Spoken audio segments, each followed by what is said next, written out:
네, 5장 작전 타임 2세트 돌격 종목 맞수 시간입니다. 오늘도 흥미로운 주제들 많이 담았으니까 저희와 함께 해주시고요. 첫 번째 주제 바로 확인해 보겠습니다.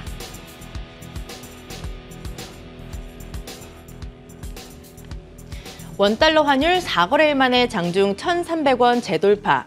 공포의 목요일 전조인가 코스피 2,300선도 깨지나라는 주제입니다. 원달러 환율이 나흘 만에 1,300원을 다시 넘어서고 연고점을 경신했습니다.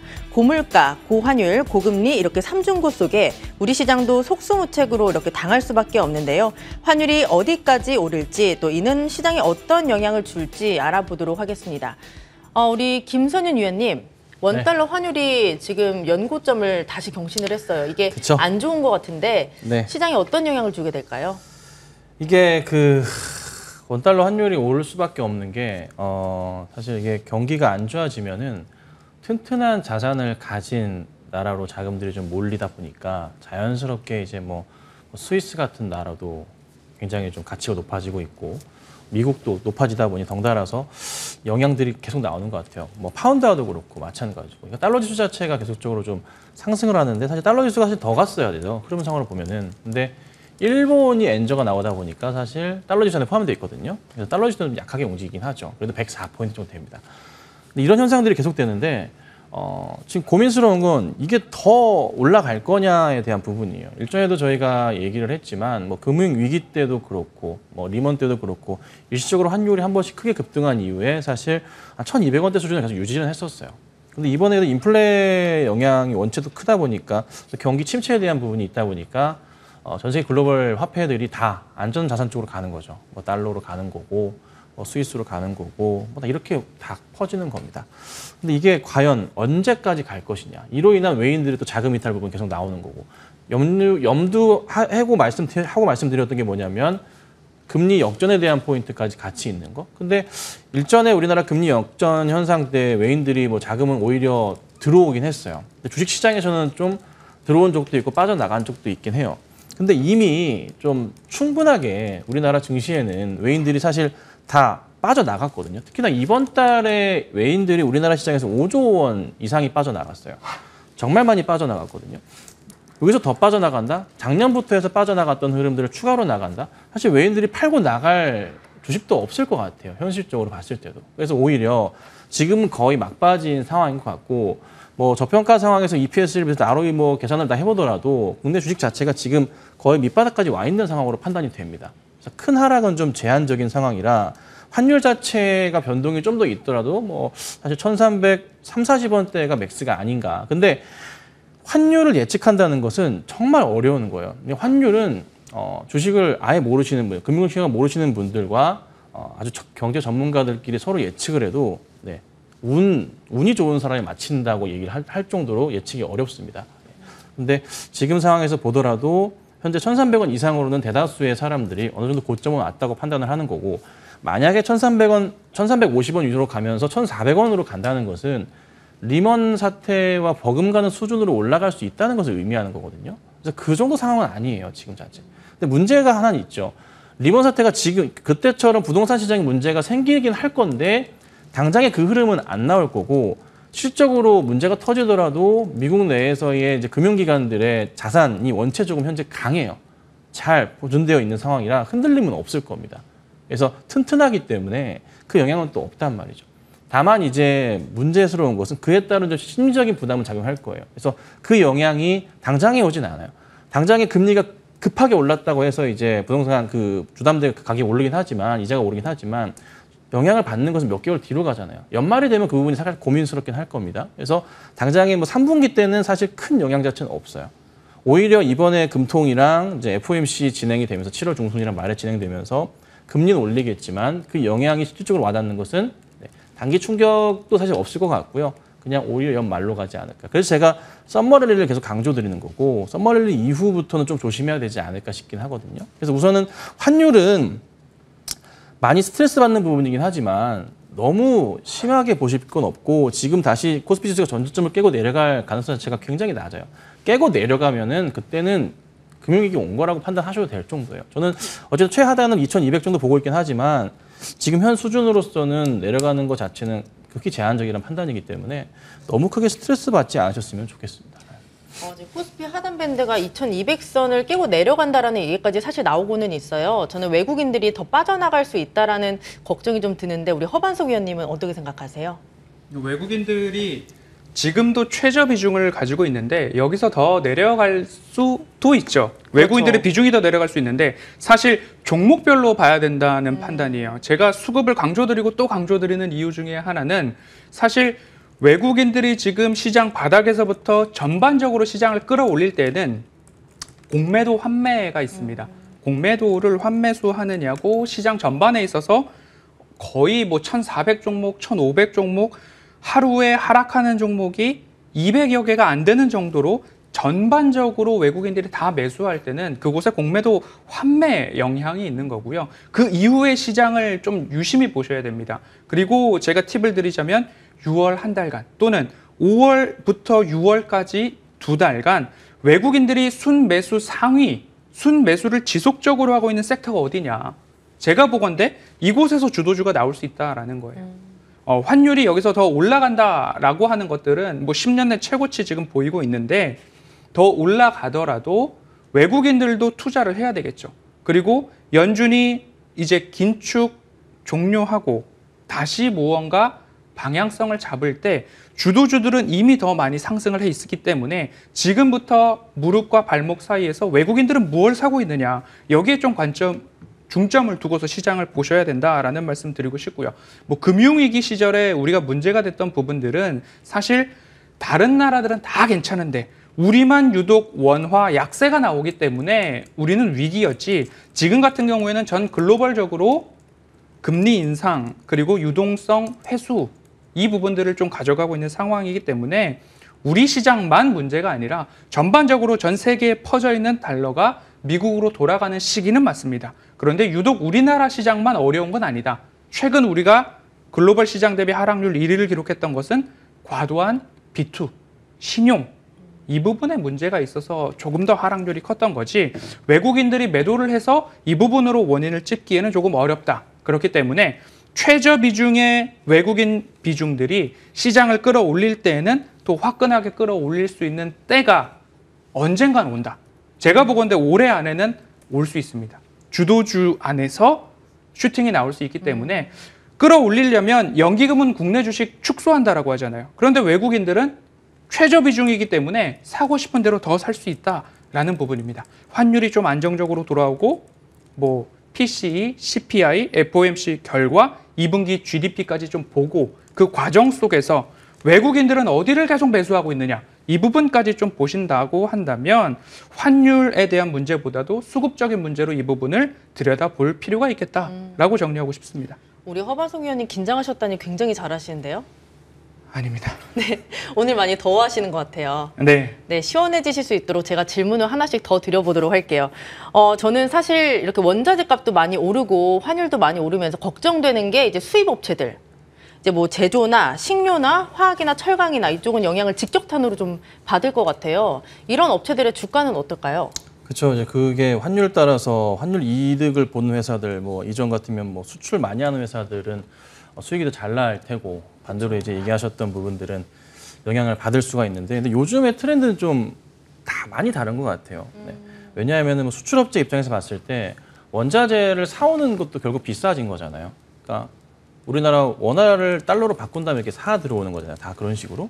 결국 그 입장이 같은 상황이라서 뭐 반도체도 그렇고 자동차도 그렇고 사실 크게 이득을 본다. 예전에는 많이 얘기가 나왔지만 지금은 그렇진 않아요. 이게 작년, 재작년부터 해서 약간 조금 전체적인 흐름 자체가 좀 바뀌지 않았나 생각이 들고, 근데 고민을 해볼 게 뭐냐면 원자재 가격이 오른다고 해서 그걸 당장에 있어서 뭐 국내 업체들이 바로 사와가지고 하는 건 아니고 최소 재고 물량이라는 게 존재를 합니다. 보통 6개월에서 1년치 정도를 재고를 두고 하기도 하고, 또 이미 오르기 전에 계약을 통해서 뭐 스와프를 통해서 좀 마련을 하기도 하거든요. 그래서 크게 이제 문제 없이 적은 비용을 가지고 또 원자재를 또 사올 수 있기 때문에 그런 부분이 또 크게 영향을 받지는 않을 겁니다. 다만 이제 시장에서 느껴지는 포인트가 뭐 매출이 얼마가 더 오를 것이고 하는 그런 그림들이 나오고 있긴 하지만 그래서 수입 업체들한테서는 원자재 수입해서 국내에서 이제 판매가 이루어지는 회사들한테는 약간 스트레스이긴 하지만 그게 당장에 다가오진 않을 거예요. 매출 부분에 있어서. 그래서 그런 부분은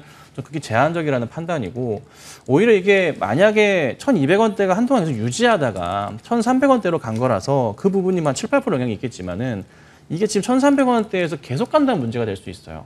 근데 시장이 좀 안정되고 나면은 이번에 좀 어느 정도 바닥 확인하면서 또 FOMC에서 금리를 일정 부분 다시 올려놓고 이 이후, 그러니까 7월 이후가 되면 환율이 분명히 안정될 거거든요. 다시 1,200원 중반대 내려오게 되기 때문에 그 몇 개월의 텀을 가지고서 실적이 갑자기 큰 변화가 생기지는 않아요. 네. 극히 제한적입니다. 그래서 그런 부분들은 조금 염두하실 필요는 없지 않을까. 뭐 당장에 뭐 보고서상으로 뭐 환율이 얼마 오르면 매출이 얼마 오르고 이런 식의 영업이익이 얼마 오르고 얼마가 떨어지고 이런 식의 보고서들이 옛날부터 많이 나왔어요. 근데 거기 중점 두지 마시고요. 지금은 큰 틀에서 바닥을 확인하는 시장부터 체크하시는 게 중요할 것 같습니다. 네, 지금 유튜브 댓글을 보니까 반성님 화이팅 이런 댓글들이 굉장히 많아요. 힘내서 제가 질문을 하나 더 드려보도록 할게요. 네. 뭐 우리 삼성전자 이야기를 굉장히 많이 했었어요. 시장 이야기를 하다 보니까 이 종목에 대한 이야기를 좀 빼놓을 수가 없는데 뭐 경쟁사 TSMC보다 더 빠르게 세계 최초로 3나노 반도체 양산을 시작한다라는 소식은 있지만 지금 외국계 리포트들을 좀 확인을 해보니까 목표 주가를 많이 하향을 하고 있더라고요. 이 삼성전자 우리 김선윤 위원님은 항상 말씀을 해주셨는데 우리 허반석 위원님은 이 종목을 어떻게 보고 계신지 또 궁금하네요. 삼성전자가 떨어지기 이전부터 삼성전자보다는 변동성 측면에서는 SK하이닉스를 좀 보시는 게 어떨까요? 라고 말씀을 드렸고요.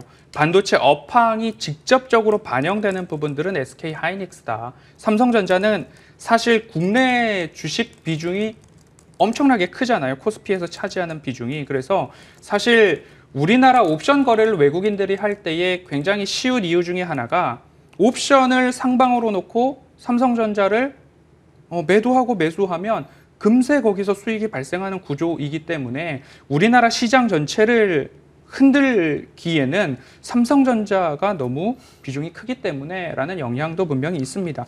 그리고 지금 나오는 이야기들이 하방 경직성에 대한 이야기를 좀 안 드릴 수가 없습니다. 삼성전자 불변의 매매 법칙 중에 하나가 연봉상 5년선 이하로 삼성전자가 내려왔을 때에는 그곳에서는 매수를 하고서 기다리면 된다. 네, 삼성전자가 연봉상 5년선 이하로 내려왔을 때에는 매수하고 기다리면 된다라는 것이 코로나 팬데믹 때 그 이전에도 매해마다 5년선 아래에서는 매수다라는 이야기가 나왔는데 지금 같은 경우에는 삼성전자 10만 원 간다, 11만 원, 12만 원 간다라는 이야기 9만 원 위에서 사셨던 분들은 지금 사라고 하면 또 고민이 되시는 자리가 될 수도 있어요. 그래서 늘 말씀을 드리는 게 가격적 모멘텀이죠. 차트상 저위험 구간에서 종목을 접근하는 게 굉장히 중요합니다. 왜냐하면 그만큼 위험을 덜어낼 수 있는 거기 때문에 그렇습니다. 삼성전자 같은 경우에는 PBR, PER 이제 뭐 다 아실 겁니다. 여기서 제가 보건대 5만 5천 원 아래면 사람들 더 달려들 것입니다. 그렇기 때문에 삼성전자는 하방 경직성을 지켜줄 수는 있으나 변동성이 조금 약할 수가 있습니다. 외국인들이 아직까지 파생 거래를 통해서 수익을 낼 수 있는 구조가 남아있기 때문에 그리고 3나노, GAA 이런 이야기들 나오는데 사실 수율 문제가 삼성전자의 발목을 잡고 있는 게 아닌가라는 생각이 듭니다. 그래서 세계 최초 이런 수식어구도 굉장히 좋은데 삼성전자는 수율을 좀 잡을 필요가 있겠다라는 점, 이 아쉬움으로 남습니다. 그래서 삼성전자 하방 경직성은 있으나 상승에 있어서는 조금 더 시간이 필요하겠다라고 저는 생각하고 있습니다. 그럼 위원님 같으면 지금 접근 안 하시나요? 5만 5천 원 아래라면 적금주로 담아가는 전략을 좀 말씀드리고 싶습니다. 네, 이렇게 시장에 대한 이야기 그리고 삼성전자 이야기까지 해봤습니다. 참고해 보시길 바라고요. 두 번째 주제도 바로 체크해 보겠습니다. 경기 침체 불안감 속 숨 쉴 구멍, 배당 수익률 9% 넘는 찐 배당주 담아볼까? 높은 변동성을 보이고 있는 시장에서 안전파는 배당주다라는 공식이 있습니다. 전문가들은 섣부르게 저가 매수에 나서기보다는 이 배당주에 투자하는 게 위험 대비 수익률을 높이는 방법이라고 조언을 하고 있는데요. 다만 무조건 배당주라고 해서 담기보다는 실적까지 보장되는 탄탄한 종목들을 위주로 담아보면 어떨지 생각을 해봤습니다. 네, 저희 준비한 자료 하나 보도록 하겠습니다. 올해 기대 배당률이 높은 실적 개선 기업들을 좀 정리를 해봤는데요. 이 금융 지주사가 대부분 높은 배당률 기대되고 있습니다. 그 외에도 LX그룹주, 정유주, SO일까지 상위 리스트에 이름을 올렸습니다. 이런 쪽으로 접근을 해봐도 좋지 않을까라는 생각을 해봤는데 우리 김선윤 위원님, 네. 찐 배당주 좋죠. 저번에 이게 제 BNK 금융주 추천을 했어요. 네, 맞아요. 그리고 빠졌는데 이때 이제 말씀드렸어요. 배당이 되게 높다고. 배당이 9%대, 8%대 이제 9%까지 올라왔네요. 주가가 좀 밀리니까 배당 수익률이 좀 올라간 것 같습니다. 9%까지 올라왔어요. BNK가. 예. 근데 사실 이게 추천하고서 주가는 한 10% 정도 더 빠진 것 같아요. 예. 근데 오히려 지금 더 기회가 좀 온 것 같긴 해서 매력도가 좀 높아지는 것 같긴 한데 사두면은 결국 연말 돼서는 큰 수익을 거두겠죠. 근데 은행주 가운데서 보면요, 그 BNK랑 뭐 이제 DGB 대구나 그다음에 JB 전북 쪽 이렇게 해가지고 부산대구 이렇게 세 군데가 이익률이 굉장히 좀 좋더라고요. 여기가 사실 좀 더 저평가되어 있는 종목을 요 세 개 중에 찾아보면은 그 대구랑 전북 쪽이 좀 더 낮긴 해요. 이익률 자체가 좀 더 높아요. 매출이랑 비교하고 시총이랑 비교해 봤을 때. 그래서 BNK가 좀 밀리긴 하지만 근데 배당 수익률도 BNK가 또 제일 많이 주니까 매력도가 좀 높은 거는 사실 거기에 좀 완충이 되는 포인트는 있거든요. 근데 고민을 해보자고요. 근데 배당주를 지금 살 것이냐? 그 반기 배당으로 해가지고 삼성전자 많이 사신 분들 28일까지 꽤나 많았죠. 근데 거기서 이제 다시 또 이쪽 작은 종목으로 매수를 해두시면 이게 내년 3월에 배당이 나와요. 사두시면요. 연말까지 가지고 있어야 돼요. 12월 28일까지인가 가지고 있어야 됩니다. 그리고 다음날 파셔도 돼요. 네, 파셔도 되는데 이걸 지금 산다? 나쁘진 않은 것 같은데 시장이 바닥을 확인하고 올라갈 때 그리고 시장이 굉장히 안 좋을 때마다 이 배당주 얘기들이 돌거든요. 크게. 거기가 항상 바닥이었는데 저희도 얘기를 하고 있잖아요. 그러면 오히려 배당주들 사는 것보다는 좀 더 시장의 업종을 뒤흔들 수 있는 쪽이 낫지 않을까. 그래서 시장을 좀 장악할 수 있는 종목들. 사실 배당주, 은행주들 보면은 수급 상황이 나쁘지 않다가 갑자기 또 나빠졌어요. 요 근래 들어서. BNK 같은 경우에도 수급 정말 꼬여 있는 상황이고 연기금 계속 팝니다. 연기금이 차라리 그 은행주 대응을 할 때 연말 기준으로 해서 수익률로 따져봤을 때 사실 지금부터 연기금 매수 들어와야 되거든요. 은행주 전체 다 해서. 그러면은 배당 수익도 거두고 좋잖아요. 그렇잖아요. 근데 전혀 그렇지는 않고 있어요. 그러니까 아직 국내 기관들이 좀 매수에 대한 부분을 좀 들어오다가 다시 좀 꺼려하는 포인트가 좀 많은 것 같아요. 이게 왜 그러냐면 금리가 갑자기 급격하게 오르다 보니까 이자 비용 자체가 너무 올라가 버리면서 이 이자를 좀 내야 될 분들이 내지 않는 그런 사고들이 많이 발생을 하기 시작해요. 갑자기 많이 올라버리면. 거기에 문제가 되는 게 리번이라고 말씀드려봤잖아요. 우리나라도 그게 이제 올 하반기 들어서면 조금 문제화될 수는 있어요. 지금부터 걱정이다 문제화된 기사는 없고 걱정스럽다라는 기사가 지금 계속 나오고 있어요. 수시로 나와요. 부동산 시장에 대해서 주담대 때문에. 근데 그 문제가 발생하고 있다라는 기사들이 연말 되면 나오기 시작한다고요. 그래서 이래저래 이 은행들이 그런 부분들에 따라서 기관들이 또 매수가 들어오지 않는 거 아닌가라는 생각이 들기도 하고 금리가 너무 빨리 오르니까. 근데 매력도는 있어요. 배당 매력도는 있고. 그래서 저는 차라리 배당주들도 좋긴 하지만 시장은 거의 바닥이라고 보거든요. 여기서 더 빠진다고 하더라도 5에서 10% 안쪽이잖아요. 시장이 더 빠진다 치더라도 종목들도 그 수준일 거고. 여기서부터 해서 올라가니까 차라리 실적 개선이 굉장히 좋은 종목들 위주로 해서 보는 게 저는 낫지 않을까. 그리고 정부 정책적으로 이거는 그 막아버릴 거예요. 이자율 자체를 너무 급하게 올리는 것 자체 정부가 지금 벌써 태클 걸고 있거든요. 이자를 막 올리지 못해요, 은행들이. 지금 윤석열 정부 쪽에서 제재를 분명히 좀 하고 있다고요. 그 포인트도 있으니까 기대하는 것보다는 굉장히 조금 어떻게 해요? 영업이익률 자체가 실적이 컨센서스보다 조금 떨어지는 흐름들도 분명히 나올 수가 있거든요.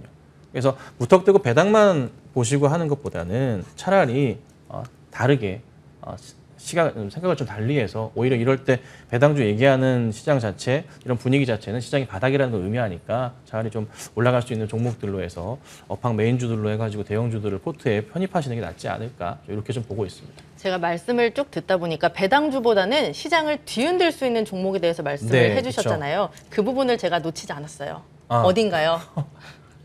궁금하실 것 같아요. 요즘 사실 좀 꽂혀 있는 게 종목은 뭐 셀트리온 뭐 이런 거는 네네. 이전부터 말씀드려가지고 잘 알고 있지만 꽂혀 있는 게 저는 개인적으로 요즘 보면 조선주들이 좀 조선주. 느낌이 좋아요. 조선주들이. 왜냐하면 이 수주 모멘텀 자체가 굉장히 크게 들어올 가능성이 높거든요. 그러니까 쉽게 멈추지 않을 거예요. 그러니까 러시아산 원유, 러시아가 지금 이렇게 우크라이나를 건드려 버렸는데 멈추지 않고 있어요. 대립각을 세우고 있는 거예요. 거기에 중국까지 가세했다고요? 원전도 얘기 드렸지만 러시아 원전, 중국 원전 안 써요 이제. 원유 안 써요. 유럽 여러 나라들이 러시아산 원유를 의존하지 않고 미국산 가스로 가고 있어요.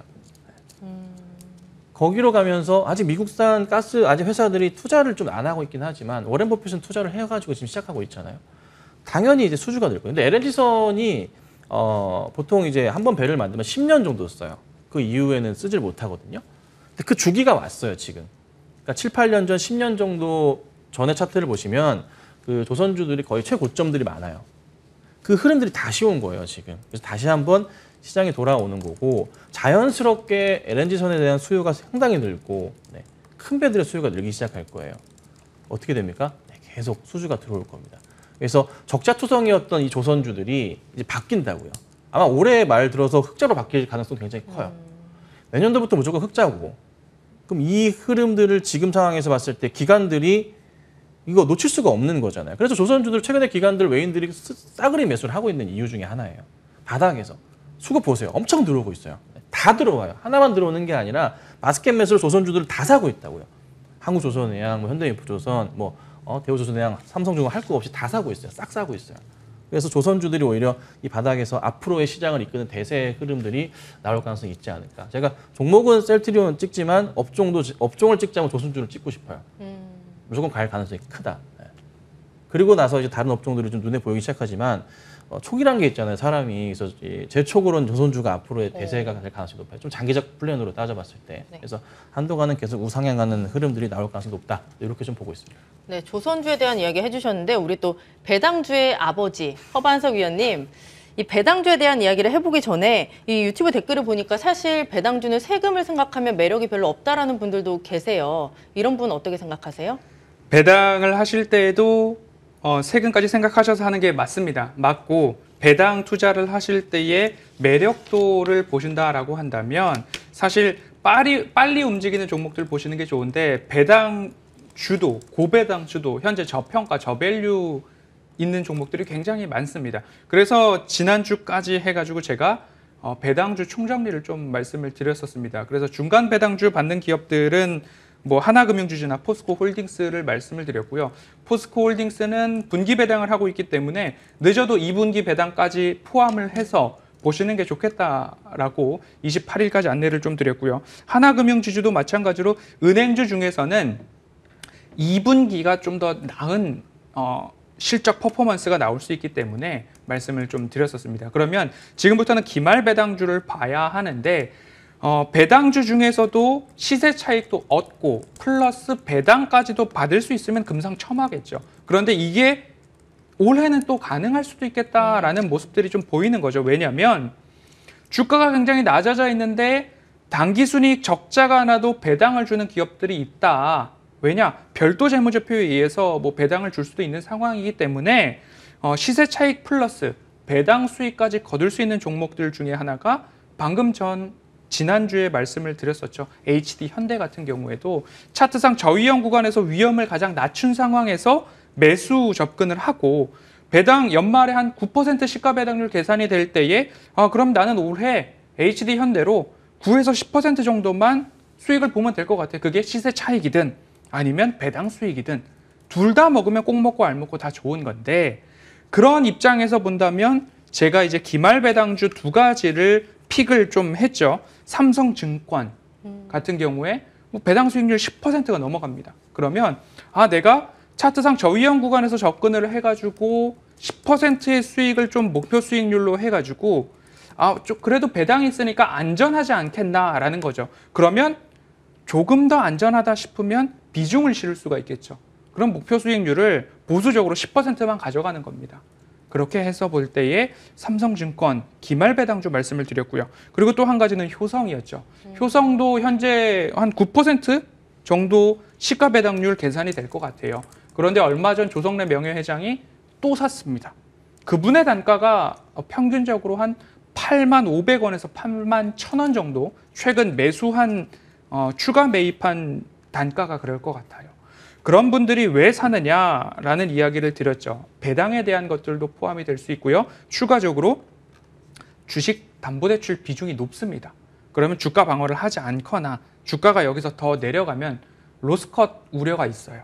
그렇기 때문에 계속적으로 시그널을 주는 거죠. 8만 원에 내가 사고 있다라는 이야기를 주는 걸 수도 있습니다. 그런 부분들 좀 감안을 하셔서 살펴보실 만한 기업들이 우리금융지주, 하나금융지주, 그리고 삼성증권, 효성, 포스코홀딩스 이렇게 좀 정리를 해봤습니다. 분기배당, 중간배당은 이제 넘어갔으니까 기말배당을 노려볼 때에 위험도를 좀 줄여서 8만 원 또는 8만 1000원 아래에서 나는 좀 사보겠다. 효성 접근해 보시고요. 그런 식으로 했을 때 보수적으로 보시는 거예요.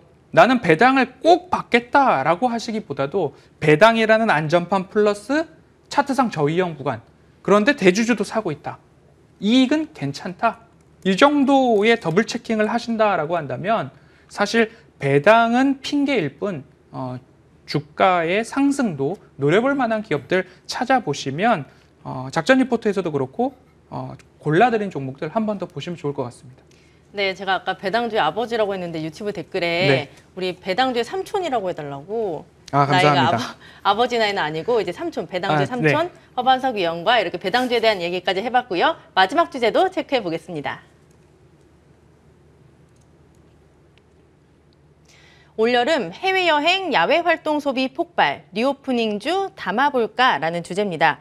코로나 팬데믹에서 이제는 엔데믹으로 전환된 상황이죠. 거리두기 대폭 완화되면서 그간 눌렸던 소비 욕구 폭발하고 있습니다. 특히 전면 봉쇄를 했던 중국 쪽에서 리오프닝 기대감이 커지고 있죠. 중국 내 소비 관련주, 여행, 카지노 업종들이 크게 움직이기도 했습니다. 우리도 다시 한번 리오프닝 관련주 관심을 가져봐도 좋을지 궁금해지는데요. 우리 김선현 위원님, 네. 한때 또 리오프닝 관련주에 대해서 말씀 많이 해주셨잖아요. 네. 어떻게 생각하세요? 추천을 했다가 네. 또 얻어 터졌죠. 시장이 안 좋으니까. 근데 요즘에 보면은 탑건 매버릭인가? 그것도 굉장히 인기를 끄는 재밌대요. 것 같고 아직 못 봤는데 범죄도시 2가 이제 1,200만 원을 넘어갔죠. 그리고 마녀 2 같은 경우도 200만 넘어가고 있는 상황이고 이게 작년, 재작년 코로나 때문에 개봉을 못한 영화들이 찍어놓은 지 1년이 넘은 영화들이 연이어 이제 개봉을 좀 하고 있어요. 쫙쫙쫙 개봉을 하고 있는데 다들 좀 굶주렸던 거죠. 그러니까 영화관을 좀 가보니까 저도 범죄도시 2를 한번 보러 갔었는데 오랜만에 가보니까 재밌더라고요. 영화관을 나들이를 하니까. 근데 영화관들이 또 진화가 돼가지고 요즘 되게 좋은 것 같아요. 탑건 같은 경우에는 아예 화면 자체를 둘러싼 영화관 자체를 이런 식으로 해서 그리고 범죄2 영화 같은 경우는 스크린이 아예 전체가 전 LED 화면으로 봤거든요. 그래서 이런 것도 있고 이래저래 뭔가 좀 눈을 즐겁게 하는 게 좀 많은 것 같아서 전 개인적으로는 CGV 자체가 좀 많이 좀 밀렸다가 최근에 약간 반등을 하고 있긴 한데 굉장히 좀 매력적인 자리가 좀 오는 게 아닌가 그런 생각도 해봐요. 그리고 저 같은 경우도 주말에 요즘에는 날도 좀 풀리고 약간 좀 장마이긴 하지만 그래도 백화점에 좀 주로 가가지고 주말에 그냥 밥도 사 먹고 필요한 거 사기도 하고 하는데 사람 정말 많습니다. 정말 많고 그리고 거의 이제 실적들이 바닥에서 관련주들이 좀 올라오지 않을까.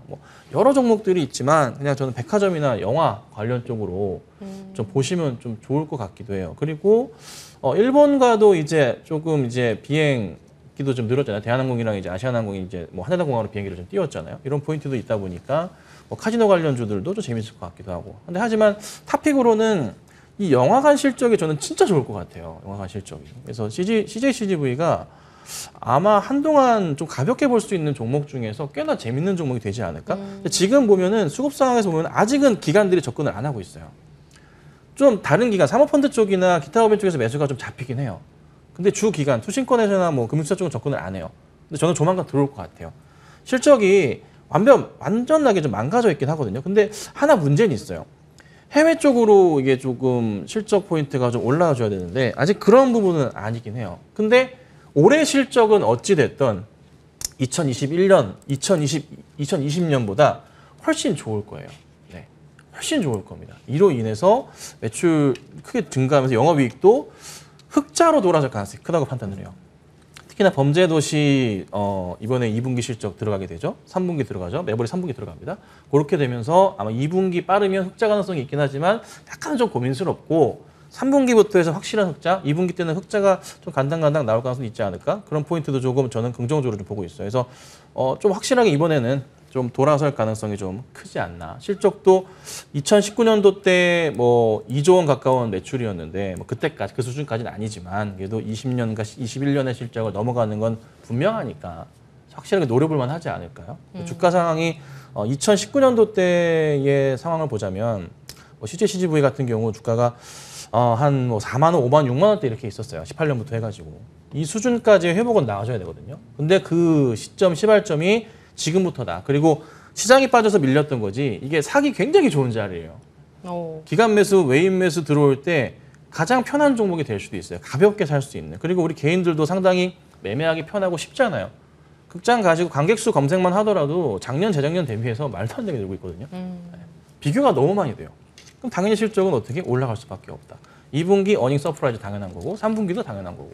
그래서 CJ CGV 같은 종목이 저는 그래도 탑이 아닐까 이렇게 좀 보고 있습니다. 네, 지금 뭐 중국에서는 관련주가 잘 가고 있는데 미국에서는 반대로 움직이더라고요. 특히 모건 스탠리에서는 크루즈 업체 카니발의 목표 주가를 낮추고 있어요. 미국에서는 안 좋고 중국에서는 좋아요. 우리나라는 어떻게 될까요? 앞서서 말씀하신 뭐 영화관 관련된 거 해서 롯데쇼핑도 롯데시네마 수혜가 있기 때문에 네. 보유하신 분들은 조금 더 가져가시는 거 추천드리고 싶고요. 한 가지 조심해야 할 부분들이 있다라는 말씀을 좀 드리고 싶어요. 면세점 관련해서는 좀 조심하시자라는 말씀을 드리고 싶은데 다른 유통업체들은 다 뭐 전월 대비 전년 동기 대비 좋아지고 있습니다. 하지만 면세점은 아직이다라는 말씀을 드리고 싶은 게 환율 때문에 사실 면세점에서 구매하는 것보다 백화점에서 사는 게 더 가격 경쟁력이 있습니다. 그래서 면세점은 실적이 나오고 또 3분기 환율 보고 해야지 완연한 턴어라운드가 좀 나올 수 있지 지금 수준에서는 기술적인 반등 정도에 불가능한 섹터 중에 하나가 면세점으로 보이기 때문에 조심하셔야 될 부분들은 면세점, 조금 더 지켜볼 부분들은 영화관 관련된 주 그렇게 정리하면 좋을 것 같습니다.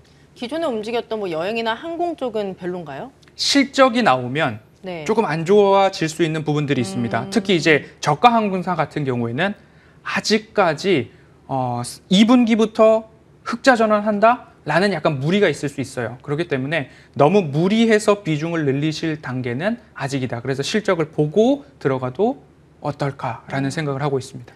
저는 중국 쪽에 수혜를 볼 수 있는 게 또 화장품주가 아닐까 싶은데 이쪽은 네. 또 어떨까요? 그 부분도 리오프닝 때문에 엄청나게 좋았다가 또 실적 나오면 깨졌다가 또 다시 기대감이 올랐다가 실적 나오면 깨졌다가 옥석 가리기가 분명히 있어야 될 것 같습니다. 전반적으로 다 좋아갈 때 덜컥 올라타시기보다도 아 정말 이 기업이 뭐 색조냐 기초냐 저도 화장품을 잘 모르지만 공부를 해야 하는 섹터인 것 같아요. 그래서 아 정말로 실적 방어력이 있는 기업이면 다 올라갈 때도 좀 참아보시고 좀 내려올 때는 더 사고 요 대응이 가능할 텐데 사실 실적이 방어가 안 되는 기업들 분명히 있어요. 어마무시하게 깨진 기업 중에 하나가 LG생활건강이죠. 중국에서 브랜드 자체를 거의 외면하다시피 해버리는 부분들이 있었는데 다시 거기에 대한 게 북미 쪽에서부터 실적을 개선해 나가겠다라는 도전들이 좀 있는 것 같아요. 그 시장도 무시할 수 없는 캐파이기 때문에 보유하고 계신 분들은 조금 안타까운데 신규로 접근하실 분들은 꼼꼼하게 체크를 해보시면 또 기회가 될 수 있다. 왜냐하면 대부분 너무 과대 낙폭에 대한 부분들이 있어요. 그래서 LG생활건강도 보유하고 계신 분들은 좀 아쉽고 신규로 보시기에는 아 이제 좀 들여다볼까라는 관점으로 보실 수도 있을 것 같습니다. 사실 이 리오프닝 관련주 같은 경우는 경기가 좀 회복이 돼야 좋은 건데 지금 경기 침체에 대한 얘기가 많이 나오고 있잖아요. 사실 저는 리오프닝 관련주들 지금 접근을 하는 게 약간 좀 꺼려지더라고요. 왜 웃으세요? 왜요? 앵커님 이제 꺼려진다고 하니까 네, 또 반대로. 꼭 사야 될 것 같습니다. 그런데 네. 이제 경기가 좋아질 기미가 사실 없잖아요. 경기가 그래서. 좋아질 기미가 없어도 네. 영화는 봅니다. 그렇죠. 그렇지 영화는 않나요? 얼마 안 하잖아요. 그렇잖아요. 네. 네. 사람은 많아요. 그러니까 사람은 많이 늘었는데 많이 사진 않죠. 근데 영화 보는데 사실 그렇게 큰 돈 들어가는 건 아니잖아요. 맘먹으면 누구나 볼 수 있는 둘이 다 가가지고 3만 원이면 충분히 보고 팝콘까지 사 먹을 수 있잖아요. 팝콘은 안 돼요. 팝콘은 왜 안 됩니까? 비싸 영화관 많이 올랐어요. 많이 올랐어요. 많이 올랐어요. 아, 그런가요? 예. 네, 안 보셨네요. 저는 팝콘을 안 먹었습니다. 네. 밥은 먹고 봐가지고 근데 확실한 거는 영화는 봐요, 여러분. 그냥 간다고요. 바글바글 하거든. 진짜 바글바글해요. 그래서 제가 탑픽으로 영화를 찍은 이유가 있고, 뭐 물론 말씀하신 대로 경기 침체가 있어서 약간 좀 불안불안하고 뭐 사람들이 소비 심리가 죽는 건 아닌가 보실 수도 있는데, 저번에도 말씀드렸지만 비싼 제품들은 좀 매출 자체가 줄는 건 사실이에요. 예. 근데 필요한 소비재들은 사는 거고 재미에 대한 부분은 놓치지 않거든요. 여행객들이 늘고, 그다음에 영화에 대한 포인트. 그리고 좀 있으면 이제 다시 공연 관련해서 또 붐이 일 거기 때문에 지금 벌써 일어나고 있잖아요. 그래서 엔터주들도 매출이 상당히 많이 올라올 거예요. 그래서 저는 좀 가볍게 해서 영화 엔터, 재미를 줄 수 있는 쪽 위주로 해서 이렇게 리오프닝 같이 엮어보시면 괜찮지 않을까. 카지노도 마찬가지고요. 이렇게 좀 보시면 될 것 같아요. 네, 이렇게 세 번째 리오프닝에 대한 이야기까지 나눠봤고요.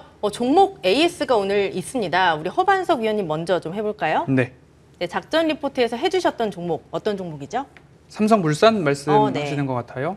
네, 삼성물산 같은 경우에도 사실 기업의 가치를 좀 보자. 그리고 뭐 생명보험법 이야기는 10여 년 전부터 나오고 있는 거기 때문에 그렇게 크게 주안점을 둔 거는 아니지만 사실 뭐 가치로 따지자라고 한다면 이만한 기업이 또 없을 것 같고요. 일각에서는 삼성물산, 레미안, 건설 분야가 일부러 일을 안 하는 것 아니냐라는 이야기까지도 돌 정도였죠. 일부러 주가를 좀 누르고 있는 것 아니냐라는 부분까지 있었는데 지금 뭐 사우디 관련해서 같이 조금 더 올라가고 있는 것 같아요. 삼성전자 이재용 부회장이 사우디로 날아가게 된다면 그리고 그곳에서 인맥을 조금 더 동원하게 된다면 삼성물산의 건설 사업 부문 이미 올해 수주 목표 1분기에만 42% 달성했다라고 작전 리포트에서 좀 안내를 드렸거든요.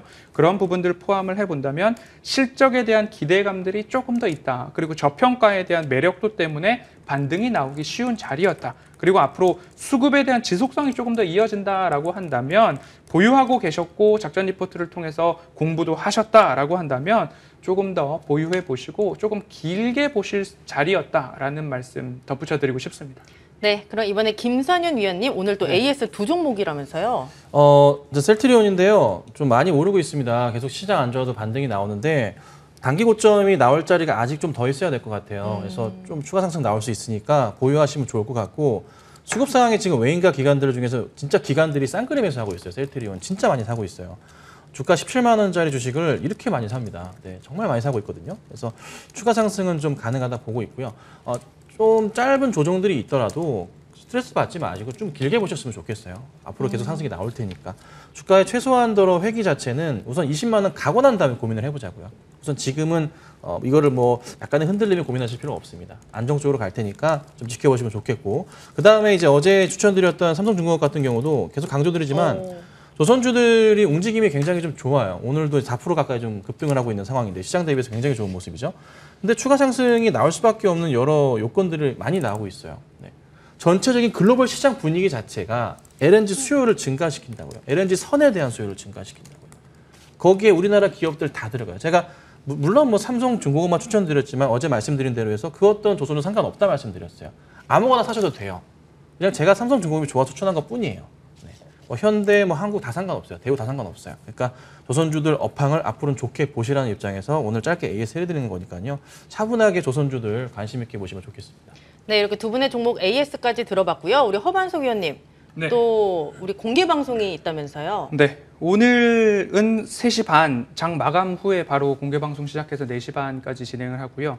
내일은 저녁 7시부터 8시까지 이틀간 진행을 하는데 산업의 방향성과 시장의 성장성이 만나면 계좌의 수익이 나오는데 다음 이제 7월 달부터 하반기까지 어떤 섹터에서 어떤 종목으로 살펴봐야 되느냐, 외국인 수급 중요하다라고 말씀을 드렸고 그럼 어떤 섹터를 봐야 되느냐 이 이야기 하면서 뭐 시장에서 조금 더 살아남고 하반기 농사를 탄탄하게 지어갈 수 있는 방법들 같이 고민하고 제가 공부한 부분들 나누면서 7월 시작하기 전 어떻게 우리는 준비해야 할까 이 부분 같이 나누고자 하니까요. 오셔가지고 시간이 되시는 분들은 3시 반 오시고 또 나는 저녁 시간이 좋다라고 하시면 내일 7시부터 8시까지 양일간 진행을 하니까요. 같이 오셔서 공부하시고 하반기 농사 이렇게 짓자라고 좀 결론을 내보시면 좋겠습니다.